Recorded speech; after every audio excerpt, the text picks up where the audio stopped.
Blog Talk Radio. Good morning, everyone. This is Laurie Smith on Blog Talk Radio. It is 6 o'clock here in the morning, Calgary, Alberta, Tuesday morning, September the 28th. I'm happy to be here. This is One Child Abuse Survivor to Another, and we're on for 30 minutes. It's a live internet streaming radio broadcast from blogtalkradio.com, and the chat room is open if anybody would like to sit in there and is awake. I'm just drinking coffee here, waking up, and happy to be able to continue to do the shows. And I want to look at another section of the website that we were looking at last week and as well as yesterday. From Anger Resources, www.angerresources.com. That's ANGEROURSECES, resources.com. And this section is, we're almost pretty much we're finished with the shame-rage connection. There's one small section of that left that I want to look at, and then we're going to look at this anger pretest, just to see how much we actually know about anger, and we'll go from there. So I found that this stuff is very, very helpful, I think, for anyone, because we all experience anger, and whether or not we deal with it properly is another thing. But I know that growing up as a young person, I really didn't know how to properly, diffuse anger or to use it to turn it into something positive, right? So I think so many people, all of us, can kind of identify with this, you know what I mean? At certain times in our life, we just have these situations come up that, we just didn't handle properly, and the anger just got out of control. And I can just imagine there'd be almost everyone at some point would experience this. There might be a few people who are just so passive that they would never experience this, but, I'm sure of it. But for a lot of us, out here that are even experiencing things like road rage and, long lineups at stores, all of a sudden, you become angry. And that's one thing that Dave Decker on this website was talking about, just something as simple as waiting in line and then getting angry and taking it home, or taking it on the street, into the parking lot. Pretty soon you're driving like a crazy person. This is kind of how a lot of people live their lives, just because of the stress and the pressure and not really learning how to cope. And I think that's a big issue for most people. But I feel like when you grow up around a lot of abuse and a lot of anger and a lot of violence and possibly hatred in your own home and in a situation where children grow up abused and whatnot. There is a lot of anger directed at the children, as well as the children taking on a lot of anger, not knowing how to cope with it properly, and sometimes they either hurt themselves or they'll hurt somebody else later down the road. Guaranteed. It will manifest somehow, right? And so that's why I wanted to look at this, and especially the shame-rage thing, because shame-rage connection is just so important for anyone who's been abused to take a look at it, because it's not first of all, our shame, it's the abuser's shame, and we need to change the situation around so that we can have a good life and not allow that to destroy us, right? So I want to finish looking at the shame-rage connection here, and then we'll move on. It's been quite an interesting article. I think that he did a great job writing it, and it's very, very good. And he has some questions to think about here, and that's the very end. We actually left off just at this point yesterday. It says, questions to think about. Number one, think about some examples of what others said or did when you were young that hurt or demeaned you and gave you the sense that you were defective or not good enough. Who said or did these things to you? And how are those things you have identified related to anger triggers you experienced in the present? So how are those things you have identified related to anger triggers you experience in the present?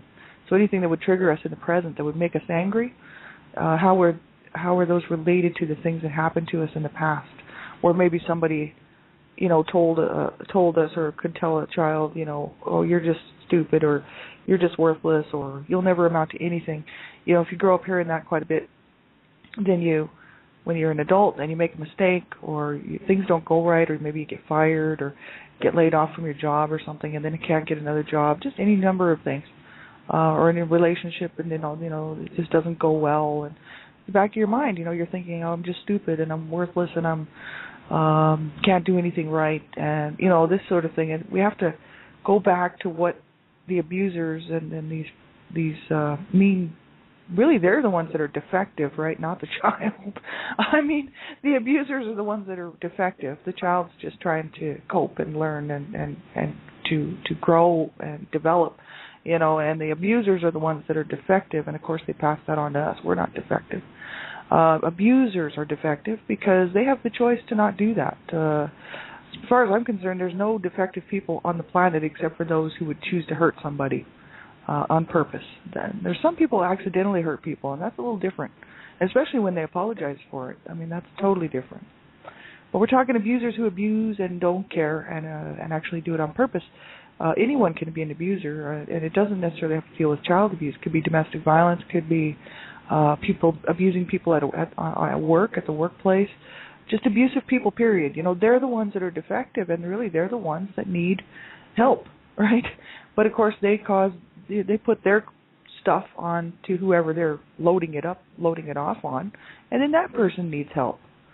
So what they do is they spread their disease, right? I consider child abuse and abuse and stuff to be a disease, because that's what it is, really, when you think about it. It's spread like wildfire, man, and before you know it, everybody needs help, because people can't control themselves, and we have to learn how to control ourselves. So we have to go back and think about what makes us angry now, and are the causes and stuff, where are the causes rooted? Where is that stuff rooted? And I knew all mine was rooted from the way I grew up. So, I didn't have a problem identifying with it, where it came from, because I have very cognitive memories. But I know some people, if you go through life and you just think, you maybe were not abused as a child, but you think, where is this anger coming from? Why am I having such a problem? We got to go back and look and see what happened to cause us to feel that way in the first place. So was it, what somebody said, or maybe being bullied on a schoolyard at some point, or, something a teacher said, or something a parent said, right? This is the thing. It would be something that someone said or did to us that would cause us to be this way. Unless we just have, we might have had the greatest childhood, and maybe if we're mentally ill, there's another problem, right? Because then, of course, you might have problems, with anger and controlling your emotions and things like that. But otherwise, mainly, it's because of what somebody did or said to us, right? So many times people don't want to admit that or even to think about it because it's so hurtful.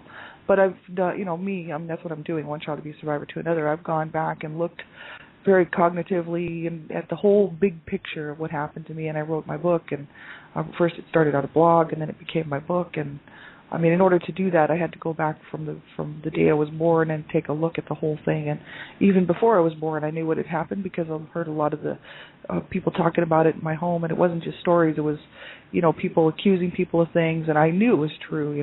Like this would be my brothers and sisters and whatnot, from before I was born. And then my mom, of course, would always be trying to get me to go against my dad. So she would tell me stuff that my dad had done. And then my dad would always play me against my mom and say, well, your mother's crazy and this is what she's done and blah, blah, blah. So the two of them were narking on each other all the time to their children, see. So we got the same stories, all of us, because we would collate later on what they would say to us. And it all matched up. So I figured, well, it's probably pretty much truth. There might be some exaggeration, but I doubt it, because just growing up in the home that I grew up in, there was no exaggeration about it. The abuse that I suffered, my family suffered, it was absolutely horrific, and it was hell. It was literally hell. So that's the thing, we have to go back and take a look at it, and sometimes we have to be very careful when we're doing that. So if you're a survivor and you're not quite far along on your healing journey, and you're just starting out, you might want to, I suggest getting some help in this, I didn't, but again, like I said, that doesn't mean everybody can do that.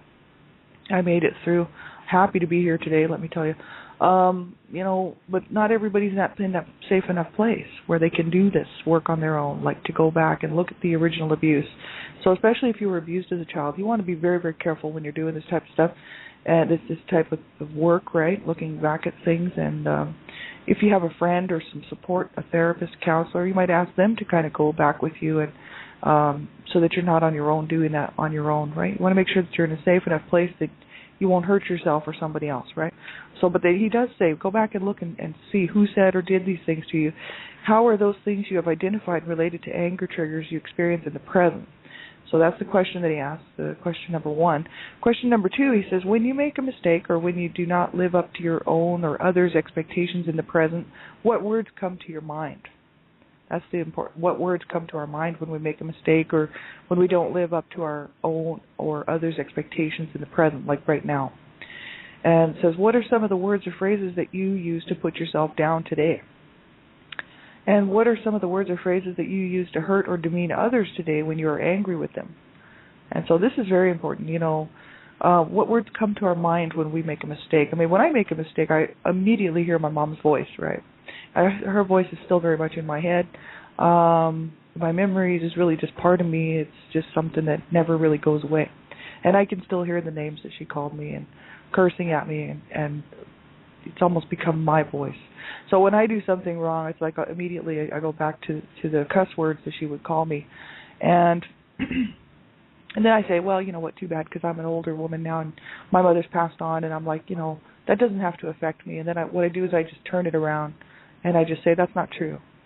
So whatever she called me, whatever name she called me, I just be like, that's not true, and I know it. It's just stuff coming back in my memory. And I do, I'm kind of I think most people are always very hard on themselves, even whether you've been abused or not. You know what I mean? Most people are a little bit hard on themselves. They're their own worst critic, or their own best critic, whatever you want to say. And some people now have learned I'm learning how to deal with this, right? How to not be so hard on myself, because I've had to, because I've made some terrible mistakes in my lifetime, and I've made some serious mistakes, and I've made some crazy mistakes just at work in the last, few years that, I was thinking, well, I should be fired for this, for sure. It was just an accident, just silly stuff that, could have been prevented had I been paying attention, but some of it, a couple of things that happened, I don't think they were even my fault, but I got blamed for it. And so, because I was a new person, so they kind of made me look like it was my deal. But I was like, well, whatever, I'm not perfect, so if they have to fire me, they do, or whatever. I started to actually not be so hard on myself, because I used to be extremely hard on myself as far as, making mistakes, or if my boss didn't like my work, I would take it very personal. Because it was like my mother not liking or accepting me, or anything I was doing. So that's where it comes from, right? That's where that whole thing comes from. Never being good enough, never being, living up to someone else's expectations, right? So then, of course, I hear her voice in the whole thing, right, yelling and cursing at me, and then of course I have body memories and everything else, right? Because I'm a survivor of pretty heavy-duty physical abuse, and that all comes back too, right? But I'm still in quite a lot of physical pain, actually, living with physical chronic pain my whole life. And so, especially when I'm feeling down or whatever, I really feel it, because I'm like, it's just like body memories. It just kind of, it just comes back, right? So I had to learn how to not take that so seriously, and just say, oh, well, that was from the past, and today is today. And, I had to learn how to say, okay, I make mistakes, but I can just work on really trying to do a better job. And it doesn't mean that I'm not going to make more mistakes, because I'm a human being. So when somebody tries to put their perfectionist garbage on me, especially at work, I just don't fall for it. Because, I'm a person, I'm a human being, I'm going to make mistakes, so is my boss. Believe it or not, bosses are not perfect. And, I've had bosses that try to make it look like they're perfect and that their staff are not, right? And that their staff are just kind of useless, and that they're just not trustworthy or whatever. And that's not a good boss. That has nothing to do with us. It's their own insecurities and their own issues coming through there. So I tend to try not to work with people like that, and I tend to try to sort of stay clear of people like that, because they have their own problems that they need to work out.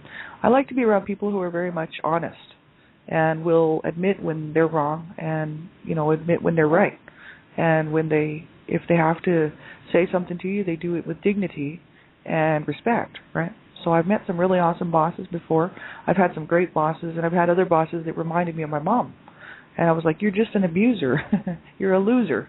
And so I would leave those jobs really quickly within a few short time, because I'd be like, I'm not working with somebody who's just going to mistreat me.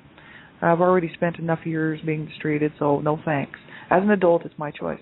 But the thing is that's a decision we all have to make for ourselves. But I refuse to take abuse from anybody else, right? That's absolutely ridiculous. But I also refuse to abuse myself, you know what I mean? As far as like, okay, I'm, just having this whole thing where a survivor will quite often feel useless or worthless just because that's what they were told as a child, by someone, right? Maybe not even a parent. It could have been anybody, right? And the thing is we don't have to believe that. We don't have to buy into that. That was their own issue, right? Not ours. And so we have to realize, hey, I'm going to make mistakes, but look what I can do. And I think we have to start looking at are the positive attributes of ourselves. And when we go out and into the workplace and we have to look for another job or whatever, we'll concentrate on the positive stuff, and realize that, hey, nobody's perfect. And even the person sitting across from you who's going to offer you the job or not is not perfect. And they're just people too. And, a lot of times when I go looking for a job and stuff, people think that they're interviewing me, but actually I'm interviewing them. Because I'm like, do I want to work for this person? That's what I'm keeping in my mind. It's not like, oh, I want this job, I want this job. It's like, do I really think I can work for this company? Am I going to be am I going to be treated with respect and with dignity and given a chance to thrive here, or am I going to be just cut off and suffocated here and abused, So that's the whole thing. I'm kind of more interviewing them than they're interviewing me, right? Because I'm very particular what I do and who I hang out with and who I allow to even be in my life. So that's the thing. I'm actually interviewing them, but they think they're the ones interviewing me. And so I kind of look at it the other way around. They're doing themselves a favor by hiring me as far as I'm concerned, because I really think that I'm a good worker. And I'm not perfect by any means, and would never say that I was, but I'm dependable. I'm there.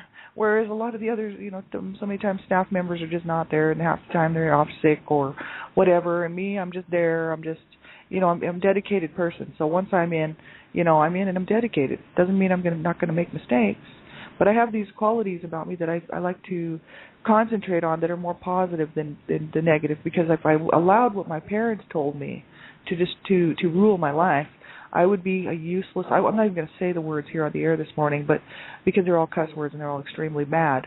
But I would just be this useless, completely worthless person who was never going to amount to anything. They should have been dead, right? My parents would.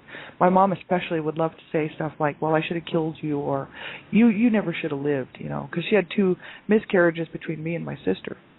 So two stillborns, actually. They weren't even miscarriages. They were stillborn children. One girl, I'm not sure if they were both girls. I think they were. But anyway, 2 stillborn babies between me and my sister. And so my mom would say, well, you should have died like them. She was always trying to lump me in with the stillborn babies that were dead, right? And I mean, as a child, it was hurtful. Because I was like, man, my mom doesn't want me. She doesn't love me. She says I should have died like the other 2 babies, which I didn't. Of course, they were before me, so I didn't know anything about them till my parents told me about them. But so, in other words, I was cognitive enough because at the age to remember that my parents had told me about these 2 babies that my mom had lost, and that my mom said that I should have been dead like them. I mean, when you grow up like that, hearing these things, right? I mean, they start to sink in. Hey, your parents, they don't love you and they don't care about you, and they think you should have been dead, right? And you start to really believe. It's not that you believe it. Yeah, I knew it was true. That's the sad part, is I absolutely knew what they were saying was true. They did not want me, and so it's a harsh reality for a small child. It really is. And especially when you're growing up and you're trying to win their affection, trying to gain their love, and trying to actually stay alive in the home at the same time, you start to tend to think, well, live or die, I don't care. And after a while, you're like, whatever, kill me, I don't care. Or I'll just go out on the street and get hit by a car. It makes no difference to me, because your life is over before it even begins. So whatever our abusers have done to us, and whatever has happened to us in the past, if we allow that to rule our lives today, we may as well forget it. You know what I mean? And that's where I put my foot down and I said, absolutely not. I refuse to let what my parents did to me destroy me, right? And if it means cutting all ties with my family or whatever it means with my dysfunctional family, then that's what it means. Because I deserved so much better, and so did you, right? So did you. We all did. Anybody out there who's a survivor of child abuse, I mean, you definitely deserved better. And we don't have to let that destroy us, and we don't have to let what their words, what they said and what they did to us cause us to live these horrible lives ourselves of abuse and anger and which I did for many years. See, that's why I understand this stuff. I mean, I did that. I used to hurt people and I used to hurt myself. And so that's the whole issue. I mean, I've come like a long way. It's taken me a long time. But I wish I would have got help. That's the whole thing. I mean, I wish I would have reached out, got some counseling or therapy years ago I needed it as a child, actually, and I didn't get it. And then as an adult, didn't trust anybody, and then here that's what happens. But now I'm cool with it. I'm thinking, hey, counseling is not a bad idea, and neither is group support. I really like group support, online group support, like I say, because it's a very safe idea for me, right? Safety in numbers and just online, and plus not only that, it's convenient. And I'm a busy person, and I don't have a lot of time to devote to running around to therapists and counselors. But hey, I wouldn't mind having one down the road. So that's the thing. Whatever we have to do to get some help, right? And so it says, what are some of the words or phrases that you use to hurt or demean others today when you are angry with them? And I mean, nowadays I'm really good about, I'm working on trying to learn how to direct my anger properly. So instead of just holding it in and being, okay, I want to be the nice person, I want to be the good person, so I'm not going to say anything rude to this person, but then you're just eating your anger and you're swallowing it, and of course it's going to manifest in some other way. I'm trying to learn how to confront the person if I'm upset with them at the time when I'm upset, so that it doesn't drag on and carry on, and to do it in a way that's non-abusive for both of us, and to sort of remedy the situation. Again, mainly at work, let's say, or even with my sweetheart, right? Because my sweetheart and I have learned how to communicate over the last 15 years, but the first couple of years was pretty tricky, and I actually left him because I didn't trust him. I didn't trust anybody, but I didn't trust my behavior either. I certainly didn't trust his. So I was just like, okay, we better end this, because I wanted to trust the person I was going to be with, right? And so that's just a thing, right? But nowadays, 15 years later, or 14 years later, I'm starting to learn a little bit more about how to confront issues where if I think somebody's, unhappy with whatever I'm doing, or if I don't like what they're doing to me, then I'm learning how to confront them with it without becoming abusive. Because when I was younger, if somebody did something to me that I didn't like in my 20s, I'd be in their face screaming at them, obscenities, flipping them off, maybe doing something to their car after work. You just never know. I was, pretty much just my mother and my mom and dad's child, right? My parents were very vindictive. They were hurtful, mean, and abusive. And so, of course, I just took that role on. And I didn't want to necessarily beat people up because I didn't want to go to jail for that, for assault and battery. So in my 20s and stuff like that. So I thought, well, there's other ways of getting back at people, you know what I mean? And I'd have these ideas in my head, like, literally killing people in my mind. I mean, I would never follow through with it, thank God. But I was like, I could hurt that person. I could really hurt them, because that's how I grew up.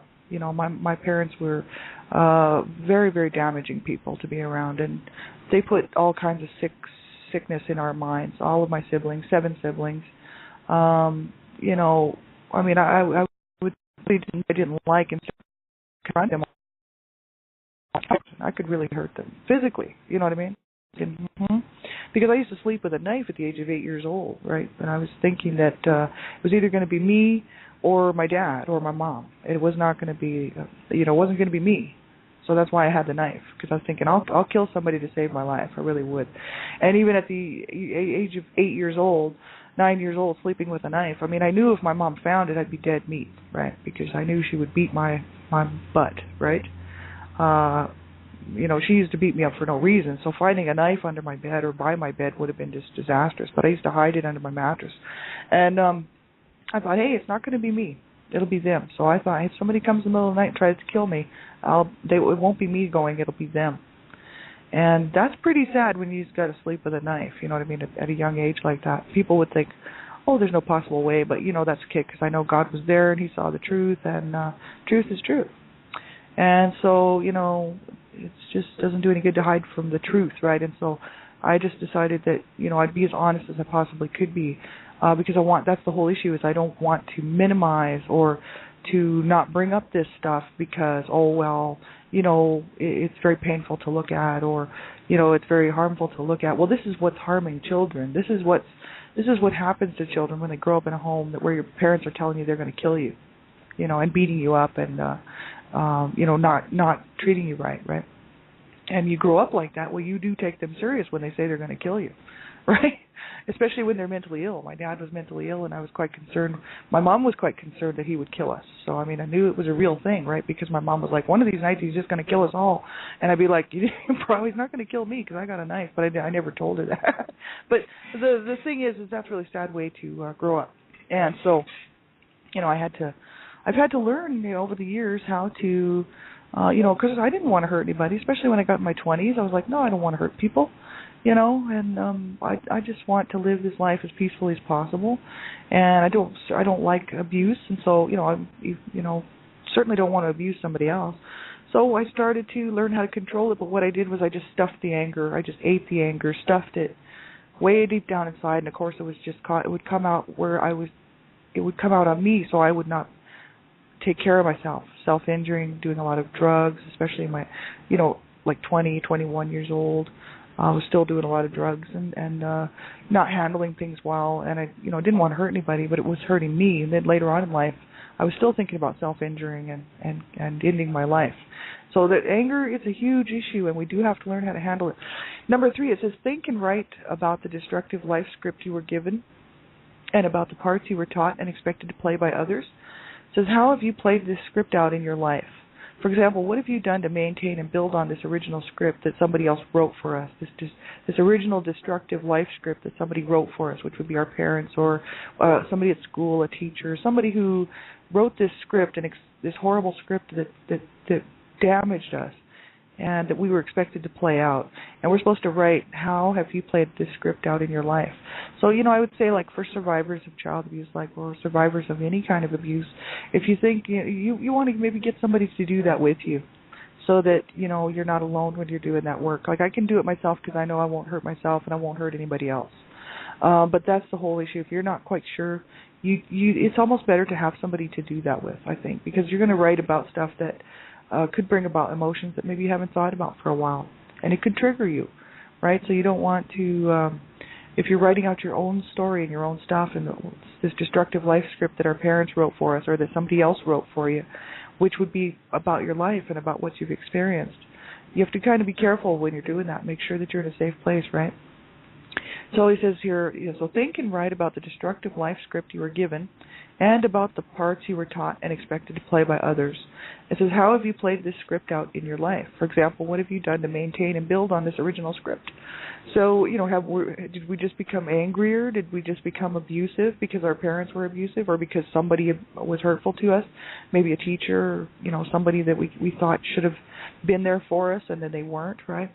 And so even maybe our parents might have been there for us, but then yet a teacher could have hurt us. Anybody, right? A neighbor could have said something that just hurt you or, you know, made you feel really bad. And, of course, we just build on that in our lives, right? And it's like, what did we do to maintain and build on the original script of this damaging, destructive life script, right? So I think that's interesting, and that's kind of what I do by talking about one child abuse survivor to another. That's what I'm doing. I'm basically talking it instead of writing it.